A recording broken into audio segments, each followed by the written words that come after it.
This is a ring that's packed with technology to provide insights into your daily health and fitness. Its small size and discreet appearance make it look like a normal ring, which is what attracted me to it in the first place. As someone who has worn smartwatches for years, I've often grown tired of wearing something on my wrist, and there has been many times where I forgot to charge them. With this Ultrahuman ring, I can effortlessly track my health throughout the week without worrying about battery life.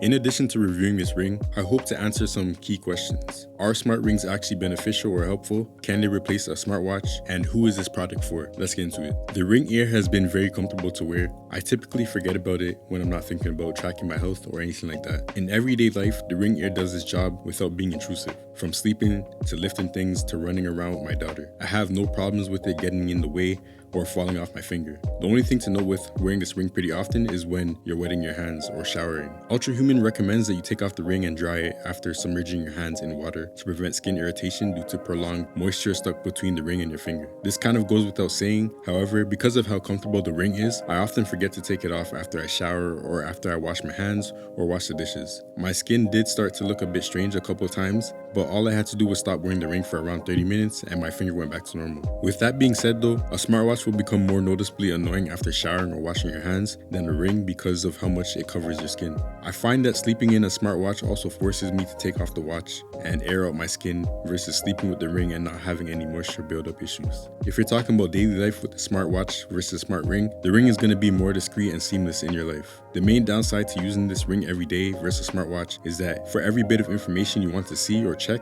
you have to go on your phone. I know this is kind of a given as well because the ring relies on its app to deliver the information that it records, but the fact that you have to unlock your phone every single time you want to see your steps or your stress levels or your heart rate or even the battery life of the ring itself is kind of a downside when comparing it to smartwatches. You do have widgets that you can put on your home screen and your lock screen on your iPhone. However, these widgets don't update as often as you would like them to update, so you kind of have to go into the app if you want the most recent updates. With a smartwatch, you can get an idea of how your day is going straight on the watch itself, and you can even log certain events like things you ate, things you drank, or how you felt during certain heart rate measurements, all without using your phone. Depending on who you are and how often you would like to see your health metrics and how often you want to use your phone may impact how much you enjoy this ring. Aside from that, the ring does an amazing job, like I mentioned earlier, of making you forget that it's even there when it's measuring your heart rate and all the stuff that it does. In terms of charging and battery life, on average, the battery life lasts me around 3 to 4 days if I'm charging it how they recommend you to. Ultrahuman recommends keeping the battery within 30 to 80% to prolong the ring's battery life. If I charge to 100% and go all the way down to 0, I can definitely see it lasting around 5 days. In general, I don't think about the ring's battery for a good 3 days, which is perfect for me. The charging speeds are decent, and I feel like letting it charge during a 20-minute shower is more than enough to fuel the next 3 to 4 days. I don't have the exact numbers written down, but this is all from my daily experience and how it felt. Battery anxiety was not a thing with this ring. So now let's dive a little bit into how it's impacted my life. I won't lie to you and say that my life and overall fitness has been revolutionized, but what I can say is that this ring definitely is pushing me towards a healthier lifestyle. Seeing the specific analytical data for how my body is functioning on a day-to-day basis, depending on how I take care of it, is really cool and eye-opening. The sensors and algorithms built into this ring are legit, and I honestly believe that the data being provided is accurate enough to help you understand your daily health and fitness. One example is the sleep index and how it gives you data about how your sleep went, like how many times you tossed and turned or when your heart rate drops. These things can help you determine how restful your sleep was and if you need to look into making different changes so that you can have a better and more restful sleep. Being able to show you information about the different stages of your sleep and give you an overall score with tips to help you improve your sleep is pretty helpful. Another example of health metrics that have been encouraging me to be more healthy is found within the cardio age section of the app. The ring measures VO2 max, resting heart rate, and heart rate variability to determine where your cardio fitness is at. VO2 max is the measurement of the maximum amount of oxygen your body uses during exercise. For my age, according to these stats from my ring, my cardio age is not the best. Apparently, I have the cardio fitness of a 34-year-old at 26 years old. In the app, you can see that my resting heart rate is good, but my heart rate variability and my VO2 max are at the bottom end of their scales. Seeing this information in real time is very motivating to start being more healthy. When I first got the ring in August, my cardio age was at 36 years old. So in 2 months, I've definitely seen some improvement, but obviously I can improve a lot more. I do think the information lines up because I have been more active since I got the ring and I have been trying to make some slight changes to how and when I rest. And overall, I see that being impacted in the scores and the readings of the ring. The ring is showing me how I can improve my health in different areas, so that alone makes it pretty valuable to me. Comparing it to Galaxy watches that I'm more used to, the ring provides more in-depth information about the different things that the sensors measure. With the smartwatches I've used, I mainly looked at sleep, steps, and heart rate on a very basic level. With this ring, I can go deeper and I can try to pinpoint certain trends and see how they correlate with different lifestyle choices, all while being packed into a super small form factor that I forget about. Looking at the technical stuff real quick, the ring features 4 to 6 days of battery life depending on how you use it. For the sensors, it features a non-contact temperature sensor, a PPG sensor, and a 6-axis motion sensor. The ring is also 11 times lighter than your typical wristband wearable like smartwatches and stuff like that. The Galaxy Fit 3 that I've been wearing most recently with its included band weighs around 35 grams on my scale. My wedding ring weighs around 15 grams on my scale, and the Ultrahuman Air is so light that it doesn't even show up on the scale that I have. It shows 0 grams. It's as light as a plastic screen protector, yet still has so much tech built inside of it. The Ultrahuman Ring Air uses all these sensors to track a lot of information and break it down into a bunch of different categories and sections within the app. One example of how it goes more in depth than competitors is if you look at your stress.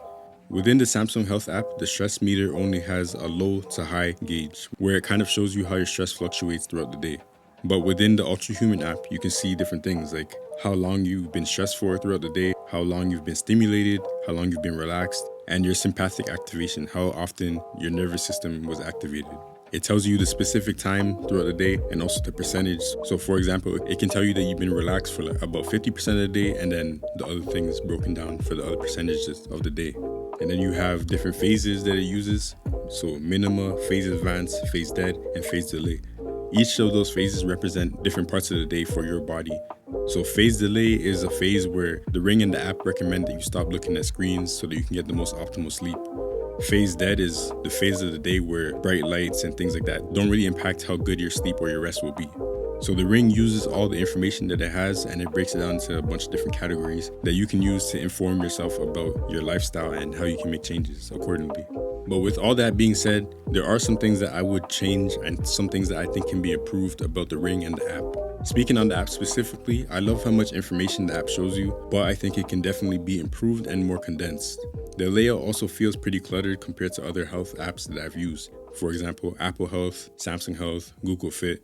I will say that Ultrahuman is showing you a lot more information, but I think it can definitely be condensed and more simplified and just more user-friendly. Customization of the app and choosing what things you want on your homepage would definitely be appreciated.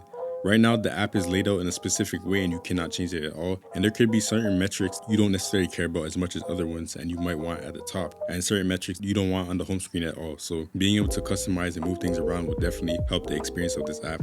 It would also make you more likely to use certain features. Like for example, there's a timeline feature. The timeline basically shows you different events that happen throughout the day. So if you do some workouts within the app, then it will show you those workouts. It also gives you different information throughout the day. And if you were able to put the timeline at the top of the app or the top of the homepage, then you'd be more likely to use that feature and actually log, the stuff you ate, the workouts you did, things like that, and just see how your day progressed.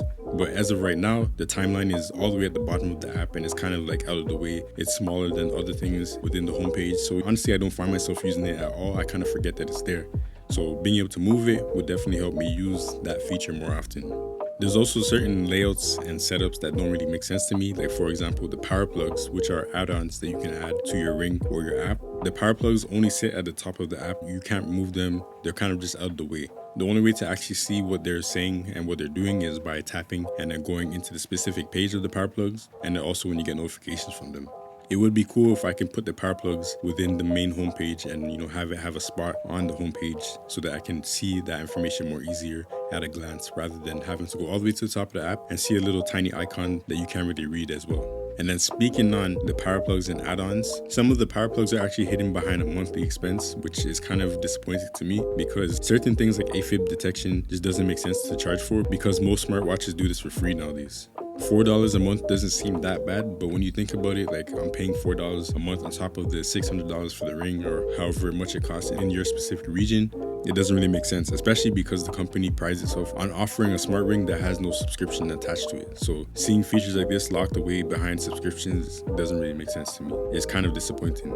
Other things I would like to see improved are live updates when you open the app. It can take a decent amount of time to update the information in the app depending on how long it's been since you actually opened it. So if I wait the whole day and then check the app at the end of the day, it's going to take a decent amount of time to update the app with the information from the ring. The only way to get a consistent live connection to the ring is when you're doing a workout within the app. But of course that's going to kill more battery, so you don't always want to do that. But I just wish that it would update faster. Another thing along the lines of updates in the app that I would like to change or that I dislike is the fact that you need to be connected to an internet source for the app to actually work. This doesn't make sense to me because the ring is feeding information to the phone, to the app via Bluetooth. But if you don't have an internet connection, the app is just not going to update, even though it's actually receiving information from the ring. Like you can kind of see that the steps are being updated in the widget and stuff like that. And if you do a workout, it will show you that it's connected to the ring and stuff like that. It's tracking the heart rate, but the app itself will not update. It will just say no connection is available. This might seem like a minor issue because you're always connected to the internet with your data and your Wi-Fi and stuff like that. However, there were a couple of times where I was underground on the train ride in my city and the app just wouldn't update because my phone wasn't connecting to the data due to the lack of signal underground. It's not super crucial, but it was something that I was looking forward to looking at, while sitting down after walking for a while. And then in regards to the workouts, I know the workouts are in beta, so they're not officially out yet, but the ones that involve steps don't track steps. It doesn't make sense to me. Like, I understand that workouts are not only about steps and that, the ring is tracking your heart rate and different heart rate zones and stuff like that, seeing how hard your body is working. But at the same time, I would like to know how many steps I took during the workout so that I can kind of compare it in contrast to, the distance that I ran, my heart rate, and all the different information that the ring is tracking while I'm working out.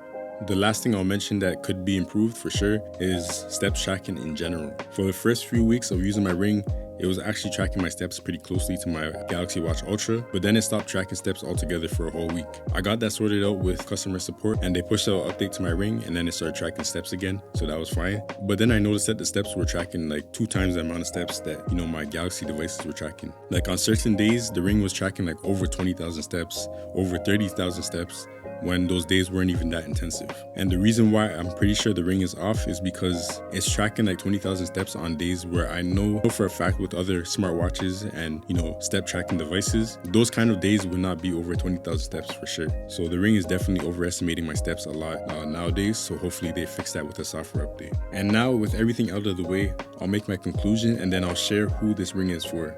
The Ultrahuman Ring Air is a great product that can help you move towards being the best you. It does have some room for improvement, but where it's at right now is a really good product that I personally would recommend to people who are into tracking their health and striving to be healthy. I kind of already answered who I think the ring is for, but I think it's for those who care about health tracking and want a visual representation of their health and fitness journey. This ring gives you valuable information about how your body is reacting to your lifestyle, and you obviously can't make diagnoses using a product like this, but you can definitely find trends and adjust your lifestyle and see how that changes things and maybe improves the way you feel physically and mentally. Ultrahuman did send me this ring for free, but all of my thoughts and opinions are genuine and actually how I feel about the product. You can use my code Jamal10 to get a discount, and you can also click the link in the comments or the description to go straight to the rings page. But this was my review of the Ultrahuman Ring Air. I haven't discussed all of its features in this video and I haven't went super in depth on the information, so stay tuned for more videos on the ring and its app in the future. That's all for now. We out. Peace.